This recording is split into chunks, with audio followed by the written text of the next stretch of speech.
trip for a couple of different reasons. You know, I've spent the past 2 summers in Nicaragua, and I thought that it'd be a great opportunity to provide LMU students with an opportunity to see public health in a different setting. The focus of our AB trip to Nicaragua was basically public health and learning how the government plays a role in the Nicaraguan health system. So we did a lot of clinic work, but also we did workshops with prenatal women and young boys.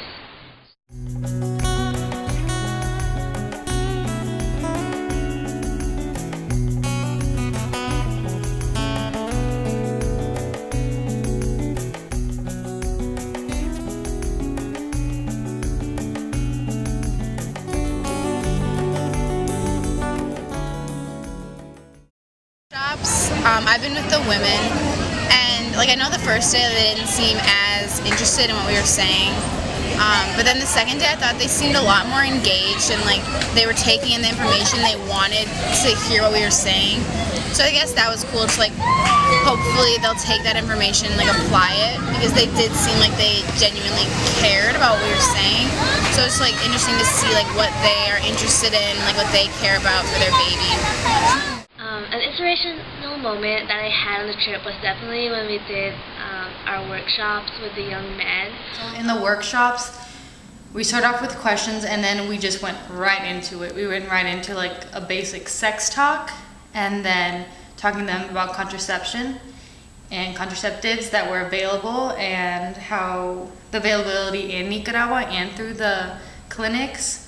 So a lot of them were yeah, we know, but what if this? And so they started developing their own questions that I know that it was hard for them to talk about, but they still did, which was beautiful. They were definitely rowdy at first, just they didn't take us seriously. But then getting to know them and talking to them about STIs and all these serious diseases, they knew that we meant business and that we weren't here to mess around.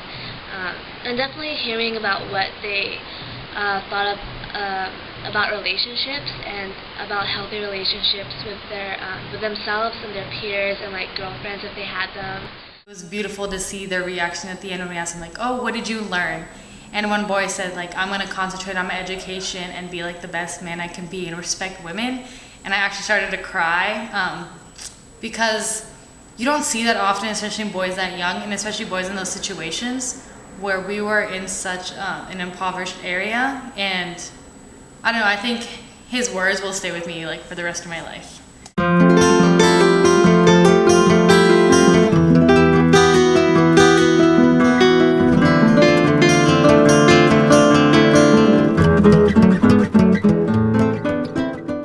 A typical day at the clinic consists of the doctor seeing about 40 to 50 patients. This is a very heavy load of patients because oftentimes the doctor has to also do procedures.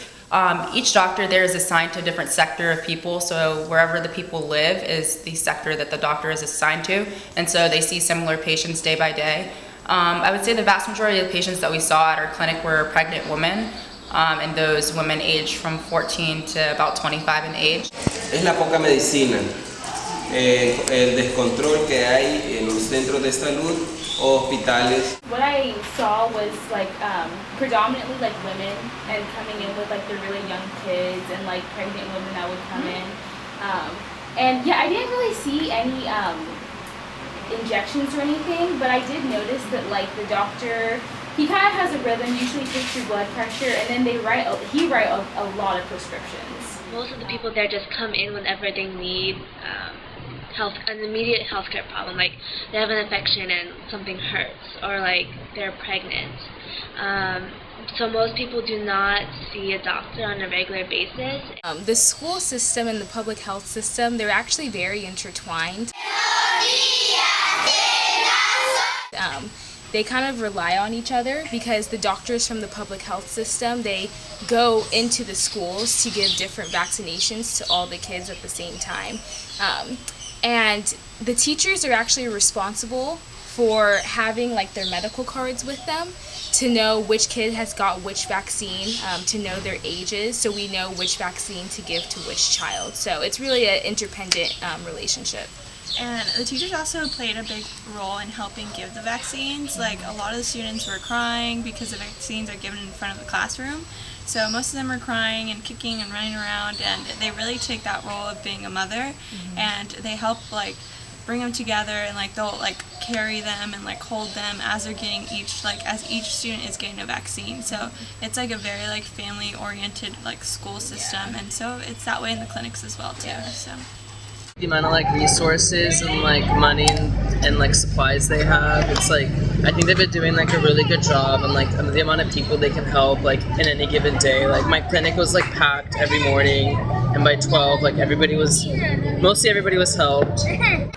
Both the doctors are they're all like very, very smart, and like they're all like wonderful. And I think they're not able to educate so much because they're trying to get through so many patients. It's incredible like how many patients they get through in such a limited amount of time. Agua se hace una prevención más que todo en lo que es salud. Se hace prevención comunitarias, como las que realizamos acá en Solidaridad, que es hacer ferias de salud para contrarrestar a temprana hora la enfermedad. Acá lo hacemos una vez al mes. Y ahí podemos darnos cuenta que si la gente, por lo menos la de presión alta, si está subiendo mucho su presión, con la diabetes, que si la diabetes la está controlando, cómo la está controlando, y no caer a la que es el segundo paso, que es medicina.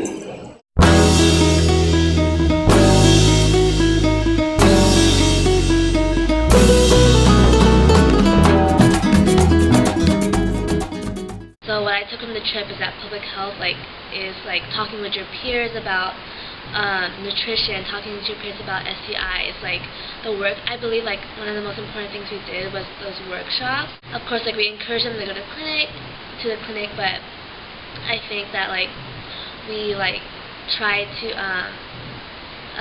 give them a message that health is a lifestyle. It doesn't have to be an immediate need, and like taking care of yourself is a holistic thing, and like that you should like take care of every day. My take-home message from the trip is that healthcare is influenced by a variety of factors, namely socioeconomic status, and this is particularly evident through the 40 to 50 patients that the doctor would see a day, and the patient-doctor relationship. We saw machismo play a role in the way that the doctor interacted with the patients, as well as economy playing a role in the way that patient care was held out. Here in Venice Family Clinic, it's actually almost mimics the clinic in Nicaragua. So I thought it was very interesting to see that yes, it's very different for the vast majority of people in the United States, but yes, it still happens here in the United States as well. Some of us were kind of saying to each other, was kind of like how crazy it was that how far away we were, and that it really just didn't seem like it. And like, sometimes we forget, and like once you get kind of in the habit of the daily life and you go use the bus to go to, it's like you're going to work every day, and how like once you're into it, like it's just a part of the culture and you become immersed in it, and how really similar we all are, whether you're like Nicaraguense or just American, or just like once you're immersed in the culture, like there isn't a lot of differences between you, the doctors, and the patients, and that in the end everyone is kind of taken care of by each other. It's humanity, and that's beautiful.